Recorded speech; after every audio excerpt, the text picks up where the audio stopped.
Elle ressemble à l'argent. De la ville. Ses parents l'aimaient. Sa mère cuisinait pour elle. Son père lui achetait tout ce dont elle avait besoin. Mais Amanda ne le pensait pas. Alors que tout le monde dormait, elle emporta tranquillement ses affaires. Un petit sac, des vêtements, son miroir et sa crème. Amanda se redressa soudainement et cria « Non, non, vérifie encore. Ce doit être une erreur. » Elle leva les mains et d'un geste brusque, lança le bébé. Dans la ville de Kenzie, il y avait une fille appelée Amanda. Sa peau était brillante comme le soleil du matin. Ses cheveux étaient longs comme des branches de palmier. Quand Amanda traversait le village, même les chèvres s'arrêtaient pour la regarder. Les garçons la suivaient des yeux. Les hommes murmuraient entre eux. Ses amis disaient toujours « Amanda, tu es trop belle.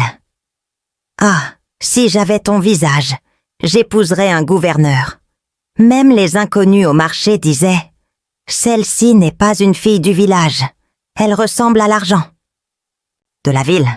Ses parents l'aimaient, sa mère cuisinait pour elle, son père lui achetait tout ce dont elle avait besoin. Mais Amanda ne le pensait pas. Il lui disait « Amanda, va chercher de l'eau. Amanda, lave la vaisselle. » Elle sifflait et disait « Suis-je une fille de maison ? Pourquoi me traite-t-il comme une esclave ?» Elle voulait la liberté, s'habiller comme elle le voulait, faire ce qu'elle voulait, aller où elle voulait. Mais à la maison, il y avait des règles. Un soir, ses parents étaient assis à discuter. Ils dirent quelque chose de simple. « Notre fille. » Mais ce petit mot entra dans le cœur d'Amanda comme une épine. Son visage changea. Cette nuit-là, alors que tout le monde dormait, elle emporta tranquillement ses affaires, un petit sac, des vêtements, son miroir et sa crème. Elle laissa un petit mot près de la porte. « Je suis partie chercher une vie meilleure. Ne me cherchez pas. » Puis elle partit sans un bruit. Le coq n'avait même pas chanté quand ses parents se réveillèrent et trouvèrent la lettre. Ils crièrent, ils pleurèrent, courant dans la rue en appelant son nom. « Amanda, reviens !» Mais il était trop tard. Elle était partie comme de la fumée, emportée par le vent. Amanda suivit la route jusqu'à ce que ses pieds lui fassent mal, mais elle ne s'arrêta pas. Enfin, elle atteignit une nouvelle ville. Elle ne connaissait personne là-bas, mais cela n'avait pas d'importance. Son visage parlait de lui-même.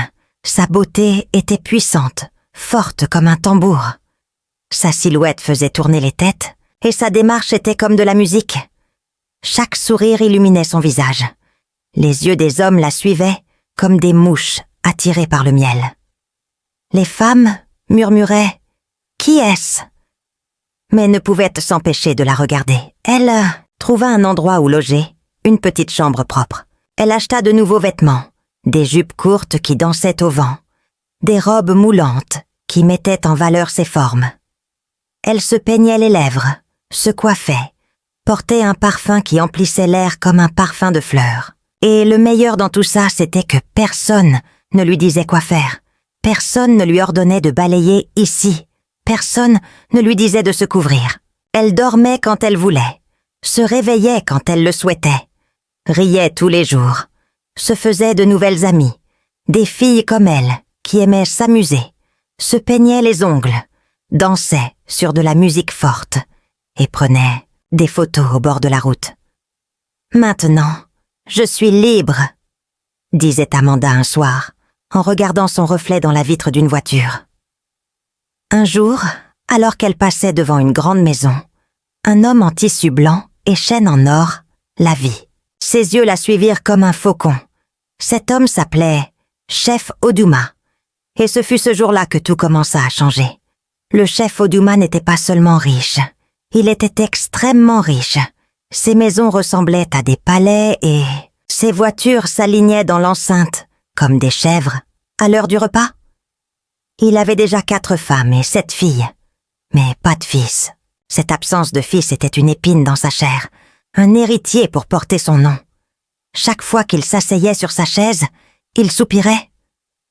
À quoi sert toute cette richesse si je n'ai pas un fils qui prendra la relève quand je serai partie. Les autres femmes avaient essayé. Elles jeûnaient, priaient, suppliaient les prophètes, mais seules des filles venaient. Un jour, le chef Oduma aperçut Amanda passer devant un grand magasin. Sa taille se mouvait comme une corde portée par le vent et sa peau brillait comme de l'igname pelé dans l'eau. Son cœur bondit. « Qui est cette fille ?» demanda-t-il à son chauffeur. « Je ne sais pas, monsieur, » répondit l'homme. « Renseigne-toi, » ordonna le chef Oduma. Et cela ne prit pas longtemps. 2 semaines plus tard, Amanda entra dans sa propriété, vêtue d'une robe rouge, son visage rayonnant de maquillage et de fierté. « Belle fille !» sourit le chef Oduma. « Grand homme !» répondit Amanda en riant. Il lui acheta de l'or, lui donna de l'argent, et la traita comme la seule femme au monde. « Je te veux pour femme !» dit-il. Les yeux d'Amanda s'écarquillèrent. « Une femme comme une vraie femme ?»« Oui, » répondit-il. « Celle qui me donnera ce que les autres ne pouvaient pas. » Amanda sourit doucement et se pencha près de son oreille. Sa voix était douce comme le vent caressant des feuilles sèches. « Je te donnerai un fils, mon Seigneur. » Cette nuit-là, le mariage traditionnel fut célébré. Il y avait de la musique, de la danse. Les gens étaient mat et venus avec des cadeaux. La propriété était pleine. Lorsqu'Amanda entra dans sa maison, les autres femmes la regardèrent en silence. Elles virent comment le chef la traitait. Elles virent comment il riait, seulement avec elle. Même les domestiques changeaient ses draps, tous les jours. Sa chambre sentait l'odeur de rose et le respect. Le chef Oduma touchait son ventre chaque matin. « Ma reine !» disait-il. « Mon fils arrive. » Ainsi, Amanda devint la numéro 1. Tôt le matin, avant que les oiseaux ne commencent à chanter, Amanda se réveilla et courut aux toilettes. Elle vomit 3 fois. Ses jambes tremblaient. Son cœur dansait. Elle se tint le ventre et sourit. C'était arrivé.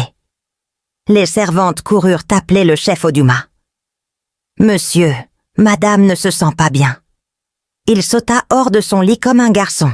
« Qu'est-ce qui ne va pas chez elle? De quoi a-t-elle besoin ?» Mais quand le médecin arriva et l'examina, il sourit et dit « Félicitations, monsieur, elle porte un bébé. » Le chef Oduma cria « Ah, mon fils arrive !» Il frappa dans ses mains et se mit à danser dans l'enceinte.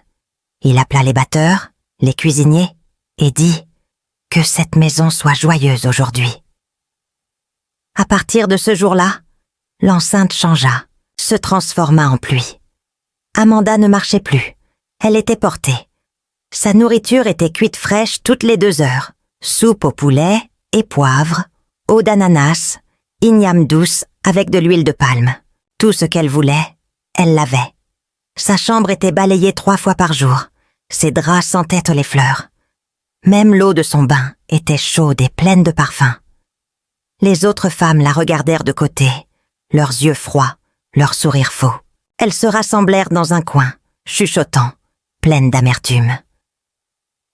C'est donc maintenant qu'elle prendra tout l'amour du chef à cause de la grossesse. Voyons ce qu'elle va en sortir. Mais Amanda s'en fichait. Chaque fois que le chef Oduma touchait son ventre, elle souriait. « Mon fils donne des coups de pied !» disait-elle. Et le chef fermait les yeux, en hochant lentement la tête. « Oui, mon air est fort. » Même la ville commença à parler. Amanda avait fait ce que les autres n'avaient pas pu faire. Elle était bénie, elle était l'élue. Amanda se tenait devant le miroir, se frottait lentement le ventre et murmurait « Je dois gagner cet enfant. Tu ferais mieux d'être un garçon.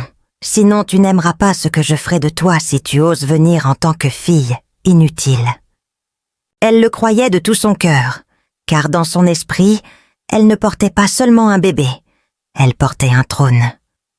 Une nuit, alors que la lune était pleine et que le vent était calme, le cri d'Amanda brisa l'air. « Ah, ça arrive, criait-elle. Les sages-femmes se précipitèrent avec leurs vêtements et leurs herbes. Le chef Oduma se tenait dehors, marchant de long en large comme un lion affamé. À l'intérieur de la pièce, la sueur coulait sur le visage d'Amanda. Ses mains agrippèrent le tapis, sa voix faisait trembler les murs. Puis, le bébé arriva. La pièce se tut et le bébé pleura doucement, comme un chaton qui réclame du lait. L'une des sages-femmes baissa les yeux. Son visage changea. La sage-femme, en chef, baissa elle aussi les yeux et fronça les sourcils. Elle nettoya le bébé, puis murmura que c'était une fille. Amanda se redressa soudainement et cria « Non, non, vérifie encore, ce doit être une erreur !» Mais la sage-femme secoua la tête et répondit doucement « Madame, c'est une petite fille. » Le visage d'Amanda changea, son sourire disparut, ses yeux devinrent soie. « Je lui ai promis un garçon, » dit-elle lentement. « Je lui ai dit. J'ai dit que je lui donnerais un fils. » Elle tenait le bébé avec des mains tremblantes. Les yeux de l'enfant clignaient, ses doigts étaient minuscules, sa peau douce comme de la chair de poule. Mais Amanda ne pouvait pas sourire. Elle ne dit même pas « merci à Dieu ». Puis elle se tourna vers les sages-femmes, sa voix devenant désespérée. « S'il vous plaît, une pauvre femme a accouché ce soir, aussi dans l'attitude, derrière l'enceinte. J'ai entendu dire qu'elle a eu un garçon. Échangeons, prenez ma fille, donnez-moi son garçon, s'il vous plaît, aidez-moi. » Les femmes restèrent immobiles, se regardant puis regardant Amanda. « Madame, » dit l'une d'elles doucement, « nous ne pouvons pas échanger d'enfant, c'est votre enfant, portez-la. » Amanda baissa les yeux vers le bébé. La petite fille bâilla, elle était calme, innocente, inconsciente de la tempête qui faisait rage autour d'elle. Mais le cœur de sa mère n'était pas en paix. L'enfant qu'elle avait n'était pas celui qu'elle voulait. Plus tard, dans la nuit, quand les tambours s'étaient tus, que la maison dormait, Amanda ouvrit doucement la porte. Le bébé était enveloppé dans un tissu doux, ses yeux étaient fermés. Mais elle respirait de petits souffles doux, comme le vent du matin. Amanda ne portait pas le bébé comme une mère. Elle le tenait comme un secret. La concession était calme, même les chiens n'aboyaient pas. Seuls les bruits des grenouillards dans la brousse et les douleurs du bébé brisaient le silence. La rivière derrière la maison était large et sombre. Elle se mouvait lentement comme si elle réfléchissait. Amanda se tenait au bord, ses pieds touchant la boue froide. Le bébé commença à pleurer, pas fort, juste de doux gémissements, comme si elle savait que quelque chose n'allait pas. Amanda regarda l'enfant. Son visage était lisse, sa bouche s'ouvrait et se fermait à la recherche de lait. Puis, Amanda dit « Je ne peux pas élever une fille. Elle est inutile. Elle n'apporte rien d'autre que la honte. J'ai promis un garçon, un prince. » Elle leva les mains et d'un geste brusque, lança le bébé. Le bébé toucha l'eau, la rivière ouvrit ses bras. Il ne cria pas, il ne se débattit pas. Il emporta simplement l'enfant. Le tissu flotta un instant, puis disparut dans l'eau noire. Amanda s'essuya les mains sur son emballage. Son visage ne montrait rien, ni larmes, ni peur, juste un silence glacial. Elle revint lentement, comme quelqu'un revenant du marché. Mais son esprit n'était pas calme. Que vais-je dire? Et s'il examine le corps? Et s'il pose des questions? Elle essuya ses larmes, redressa son emballage et se mordit les lèvres jusqu'à ce qu'elles redeviennent rouges. Elle s'arrêta près de la porte de la cuisine et prit un morceau de tissu déchiré. Elle le trempa dans l'eau, le frotta sur sa poitrine et en étala un peu sur ses cuisses, puis entra dans la pièce. Le chef Oduma était assis. Ses yeux étaient gonflés de sommeil, mais pleins d'espoir. « Ma reine, est-ce un garçon ?» demanda-t-il, la voix tremblante comme un vieux tambour. Amanda s'arrêta. Elle toucha son ventre comme s'il portait encore quelque chose. Puis, elle poussa un petit cri brisé. Elle couvrit son visage avec ses paumes et s'assit sur le bord du lit. « C'était un garçon !» murmura-t-elle, sa voix se brisant. Elle renifla et laissa tomber une seule larme. Le cœur du chef Oduma fit un bond. « Alors, où est-il? Que s'est-il passé ?» Amanda détourna la tête. Elle trembla doucement comme une plante sèche dans le vent matinal. « Il est mort !» dit-elle, juste au moment où il sortait. Il n'a même pas pleuré longtemps, il est juste devenu silencieux. Elle couvrit de nouveau son visage et se mit à pleurer bruyamment, des larmes fausses, mais assez fortes pour sembler réelles. La bouche du chef Oduma s'ouvrit en grand. Il se tint la poitrine, puis la main. Il ne posa pas de questions, ne vérifia pas. Il croyait. Sa voix était basse, brisée. Les dieux donnent et les dieux prennent. Il la prit dans ses bras et murmura « Nous réessaierons. Tu m'as donné de l'espoir une fois. Tu le referas, ma reine, ma reine. » Amanda ferma les yeux, posant sa tête sur sa poitrine. Mais dans son cœur, il n'y avait pas de paix. Parce qu'au fond d'elle, elle savait qu'elle n'avait pas enterré de fils, qu'elle portait sa honte. Mais les dieux avaient tout vu, et la rivière ne dormait pas. La rivière coulait lentement cette nuit-là, calme et silencieuse, comme si elle portait un secret dans ses eaux. Le bébé flottait, enveloppé dans un tissu. Ses petites mains remuaient, sa bouche pleurait doucement comme un chaton perdu dans la brousse. La rivière ne laissait pas couler, non.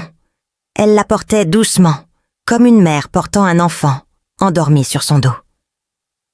Elle passa devant de grands arbres, des fermes silencieuses, des maisons endormies. Les étoiles la regardaient, le vent la suivait. La rivière murmurait sans cesse « Allez, allez, allez !» Puis, juste avant que le coq ne chante, la rivière atteignit la ville de Fajou. Huguette et David étaient qu'à dehors, près de leur petite maison. Ils ne pouvaient soit pas dormir. La nuit était trop calme. Puis soudain, ils se figèrent. « Avez-vous entendu ça ?» demanda David. Huguette se leva rapidement. « C'est un bébé !» Ils coururent vers la rivière, pieds nus, le cœur battant comme un tambour. Près du bord, coincé entre deux bâtons, le bébé était froid, humide et pleurait. « Huguette, allez !» dit-elle, et elle le prit dans ses bras, le serrant contre sa poitrine. Le bébé cessa de pleurer. Elle cligna lentement des yeux, comme si elle savait qu'elle était en sécurité. Des larmes dévalèrent le visage de Huguette. Dieu m'a répondu, après toutes ces années. Dieu m'a répondu. David s'agenouilla à côté d'eux. Ses mains tremblaient lorsqu'il toucha la joue. « Du bébé ! Elle est belle !» murmura-t-il. Ils la ramenèrent à la maison, l'enveloppèrent dans un linge chaud, firent bouillir de l'eau et lui donnèrent du lait. Le soleil commençait à se lever. Huguette regarda David et dit « Nous l'appellerons Osinachi, l'enfant que nous attendions. » Depuis ce jour, Osinachi devint leur fille. La rivière l'avait autrefois emportée, mais maintenant, elle appartenait à l'amour. Les années passèrent, comme l'eau qui coule doucement dans un ruisseau calme. Osinachi grandit rapidement, devint futée et lumineuse. Son rire était comme de la musique, son sourire était doux comme la rosée du matin sur l'herbe fraîche. Huguette et David l'élevèrent avec amour, le véritable amour, celui qui vous enveloppe comme une couverture chaude par une nuit froide. Elle allait chercher de l'eau, balayait la cour, aidait à la cuisine, ne se plaignait jamais. « Merci, maman », disait-elle toujours. « Oui, papa », répondait-elle toujours. Elle priait chaque matin avant le lever du soleil. Elle s'agenouillait près du bois et murmurait « Dieu, utilise-moi pour aider les gens. » Les villageois l'aimaient. Au centre de santé, elle aidait les infirmières, nettoyait les plaies, donnait à manger, chantait aux enfants qui pleuraient. Les malades souriaient quand elle les touchait. Ils l'appelaient Osinachi, celle qui avait de la miséricorde dans les mains. Même les récoltes autour de leur maison poussèrent mieux que celles des autres. C'était peut-être son esprit, disaient les agriculteurs. Ils affirmaient qu'elle apportait la paix partout où elle allait. Les enfants la suivaient comme des poussins suivant une mère poule. Les vieilles femmes la bénissaient sur la route. Les garçons l'admiraient, mais gardaient sur leur distance. Sa présence était comme la lumière, belle, mais sacrée. Mais Osinachi n'a jamais connu l'histoire de la rivière. Elle ne savait pas d'où elle venait.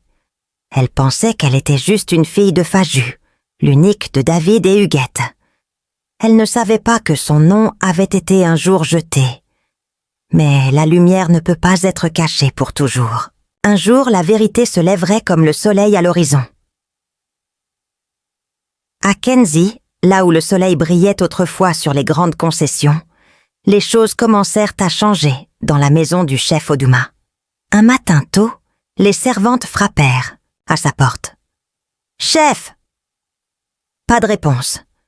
Elles l'ouvrirent lentement. Il était allongé, les yeux fermés, les mains sur sa poitrine.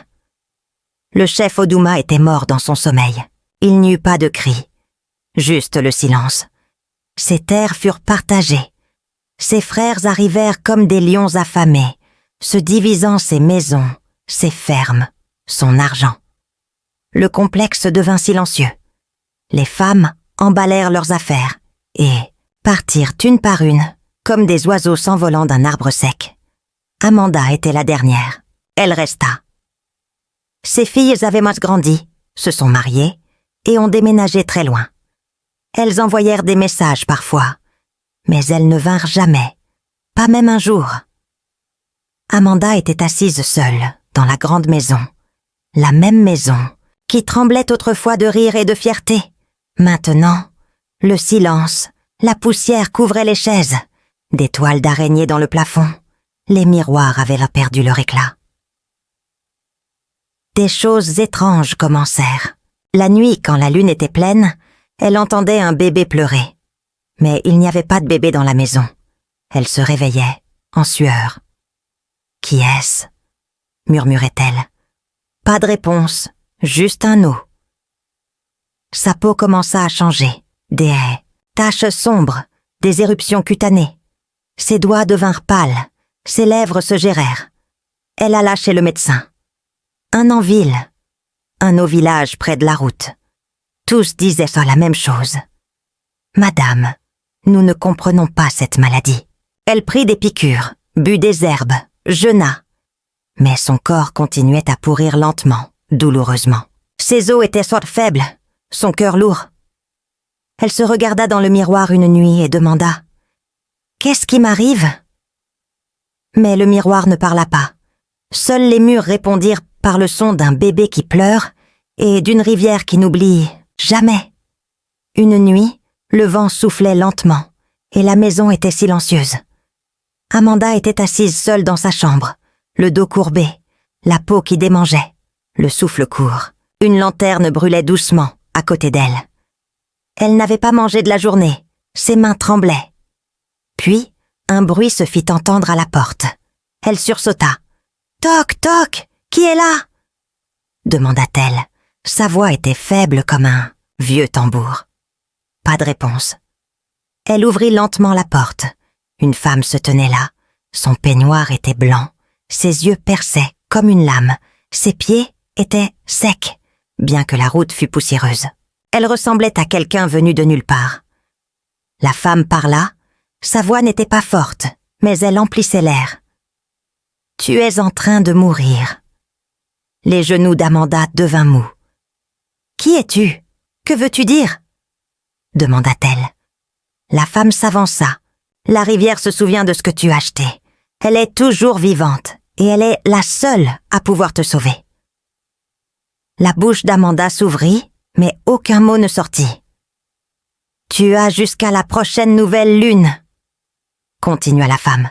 « Si elle ne te bénit pas, tu mourras. » Puis, comme ça, elle se retourna et s'éloigna dans l'obscurité. Amanda se précipita pour la suivre. « Attends, s'il te plaît, qui es-tu » cria-t-elle. Mais il n'y avait rien, pas de pas, aucun bruit, pas d'ombre. Seule la nuit persistait, seule la rivière murmurait doucement au loin. « Trouve-la avant qu'il ne soit trop tard. » Le lendemain matin, avant que le coq ne chante, Amanda s'attacha un vieux foulard autour de la tête. Elle prit un petit sac et sortit de la maison. À l'intérieur, la seule chose qu'elle avait gardée de cette nuit-là était un petit bracelet, à breloques que le bébé portait à la cheville. Celui-ci était noué avec du fil rouge et des petits cauris. Son visage était fatigué, sa peau sèche, son corps faible, mais son cœur battait la chamade. « Je dois la retrouver », murmura-t-elle. « Je dois vivre. » Elle commença à marcher.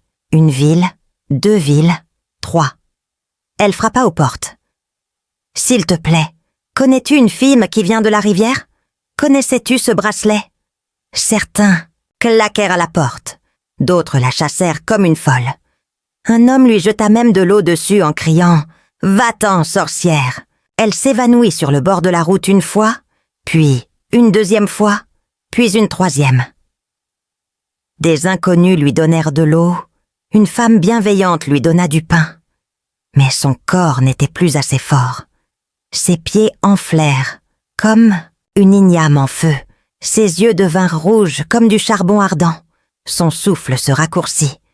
Mais elle continua. Elle marcha sous la pluie, sous le soleil, sur des sentiers de brousse et des routes sèches. Ses pantoufles se déchirèrent. Sa voix se brisa.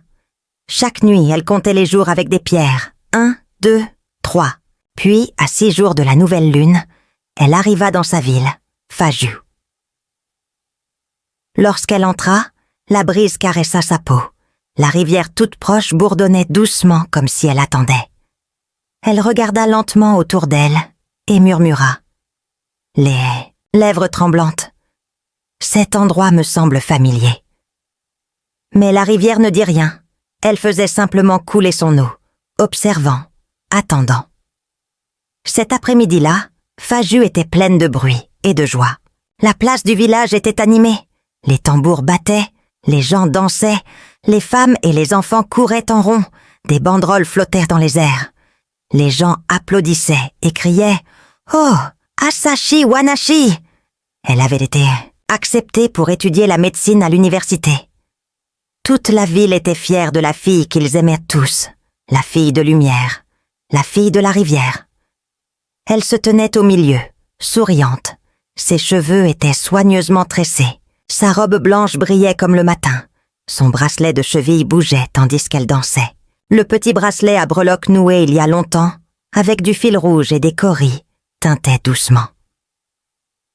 Amanda venait d'entrer sur la place, son corps poussiéreux, son emballage déchiré, ses lèvres sèches comme de la terre craquelée.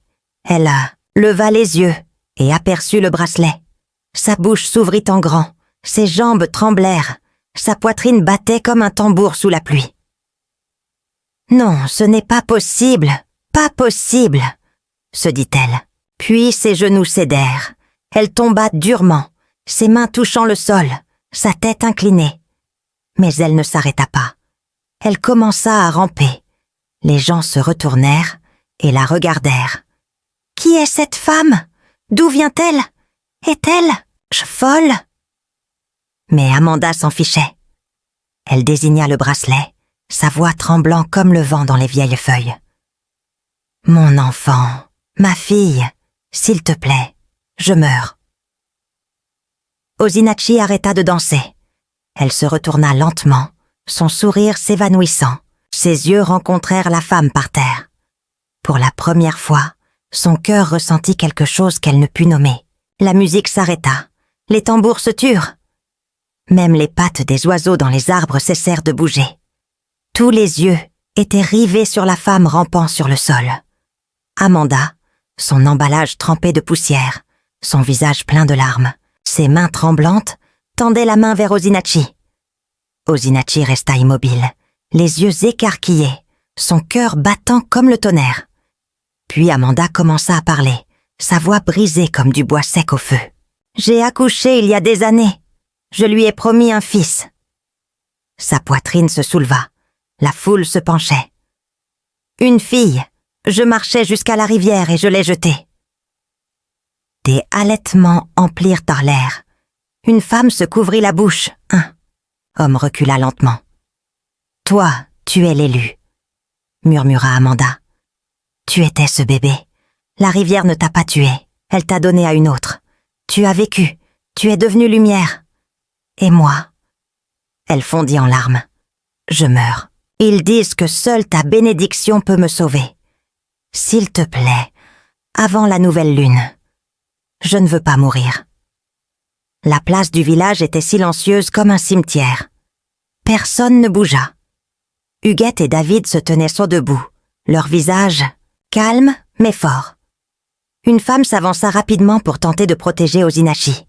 « Ne t'approche pas d'elle, cette femme est méchante, » dit-elle. Mais Huguette leva lentement la main et hocha doucement la tête, comme une mère hoche la tête lorsqu'un enfant doit faire face à quelque chose qu'elle seule peut résoudre. Osinachi regarda la femme par terre et ses yeux se remplirent de larmes. L'air était lourd, même le vent s'arrêta. Osinachi marcha lentement vers la femme au sol, les yeux humides, les mains tremblantes, les lèvres serrées comme si elle retenait une tempête.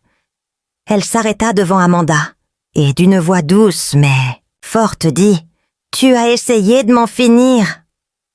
Amanda releva la tête, la bouche tremblante, le visage couvert de larmes. « Mais Dieu m'a préservée !» Osinachi continua.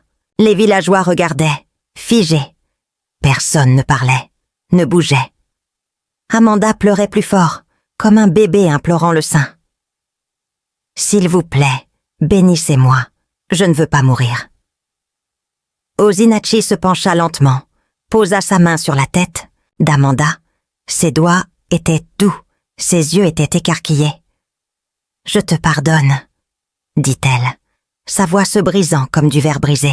« Que le ciel l'entende, que la terre en soit témoin. » Puis elle se releva, regarda la rivière au loin et murmura « Mais ta paix ne vient pas seulement de moi. Va demander à la rivière si elle t'a aussi pardonné. » Le vent revint, et tandis qu'Amanda s'agenouillait, ses épaules cessèrent de trembler. Sa respiration ralentit, sa peau autrefois pâle et mourante commença à se réchauffer. Les couleurs lui revinrent au jour, ses mains cessèrent de trembler. Elle leva les yeux vers Osinachi avec des larmes de paix. Mais Osinachi s'est retournée et s'éloigna. Elle avait donné sa bénédiction, mais pas son cœur. Elle n'a pas souri, ni regardé en arrière, parce que certaines blessures, seul Dieu peut les guérir. La morale de cette histoire est que l'enfant que vous jetez peut devenir celui qui sauvera votre vie. La vie n'oublie pas. Le pardon guérit, mais il ne peut pas nettoyer la mémoire de la méchanceté. N'hésitez pas de partager également votre leçon, tirée de cette histoire. J'espère que vous avez apprécié cette histoire si c'est le cas. Aimez la vidéo, partagez-la avec votre famille et vos amis, commentez-la et n'oubliez pas de vous abonner à la chaîne et d'activer la cloche de notification pour plus d'histoires envoûtantes comme celle-ci. À bientôt.